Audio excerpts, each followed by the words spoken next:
Good morning, children. I am Anmol Messi, PGT Physics, Mount Litra Z School, Jhansi. Children, in our previous videos, we have studied about the effect on the capacitance of a capacitor when a dielectric slab or a conducting plate is inserted between the plates of the capacitor.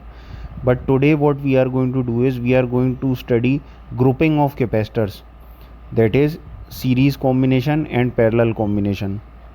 So let us start with series combination first. So in the diagram it is very clear that if all the capacitors are placed in one line, then the combination is known as series combination. But there are few important points related to series combination, so we will discuss all those points one by one. First of all, if all the capacitors are in one line, that is, it is if in case it is a series combination, then the current which is drawn from the battery would be constant for all the capacitors, that is, it would be same for all the capacitors. So if in case there are three capacitors in the diagram, then for example, if in case we have drawn 5 ampere of current from the battery, then for each capacitor the current would be 5 ampere, that is, current remains same. And the second important point is that the potential will get distributed, that is, if the battery is of let's say 10 volt, then this 10 volt would be distributed in all these three capacitors. And if in case there are more number of capacitors, then this 10 volt would be distributed in all those more number of capacitors. But main point is that the potential would be distributed, it would not remain same for all the capacitors like current. If we want to find the equivalent capacitance of the combination, we can use this expression that 1 upon C equivalent is equal to 1 upon C1 plus 1 upon C2 plus 1 upon C3. But how are we going to derive this expression? So first of all, write the equation, that is V is equal to V1 plus V2 plus V3, that is the equation of potential which is distributed, and divide it by the thing which is constant, that is current. So every variable is divided by current, and finally we get V upon I is equal to V1 upon I plus V2 upon I plus V3 upon I, and this would be 1 upon C equivalent is equal to 1 upon C1 plus 1 upon C2 plus 1 upon C3. Another point is that if all the capacitors are of same capacitance, then that is let's say each capacitor is having a capacitance of C, then if we try to put this C in the expression which we have derived above, then the formula would become 1 upon C equivalent is equal to 1 upon C plus 1 upon C plus 1 upon C, that is C equivalent would be C by 3. Okay, but if there are 4 capacitors, then it would become C by 4. If there are n number of capacitors, then it would become C by n.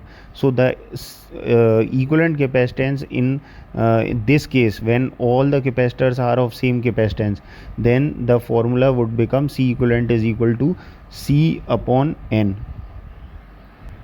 And from the expression it is very clear that in series combination the equivalent capacitance would decrease because we are dividing it by n. Now let us discuss about parallel combination. So parallel combination, as we already know and we can see in the diagram also, that the capacitors would not be in the same line, that is, each capacitor would have a separate branch. Okay, and if in case this combination is attached to a battery, is connected to a battery, then the current which would be drawn from the battery would get distributed from the junction.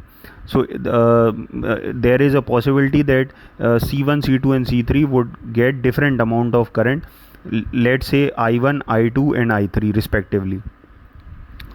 Okay, but if we talk about potential, then potential would remain same. So the two important points over here are that in parallel combination the potential would remain same, however the current would get distributed, that is Q is equal to Q1 plus Q2 plus Q3.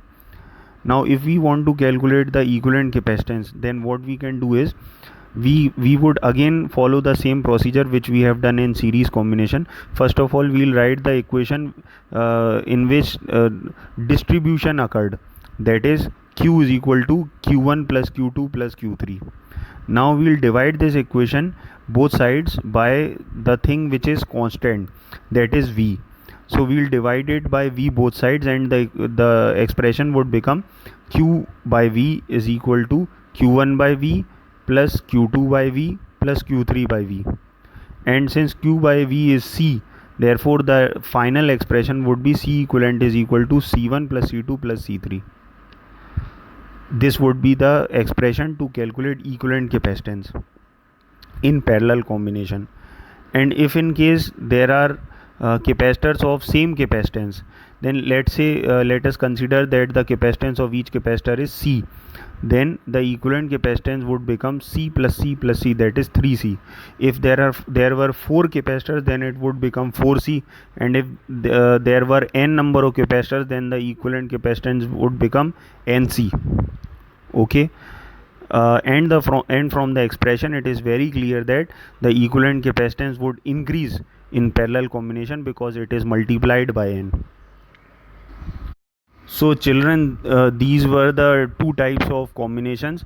Basically, first one is series combination and second is parallel combination. You can try numericals from a refresher or maybe from any other book of your wish. But whenever you will be doing the numericals, you might get some questions in which you get both type of combinations in the same question. That is a mixed kind of combination in which you might get a series as well as parallel, both the combinations. So please try a few numericals from your refresher or maybe your text.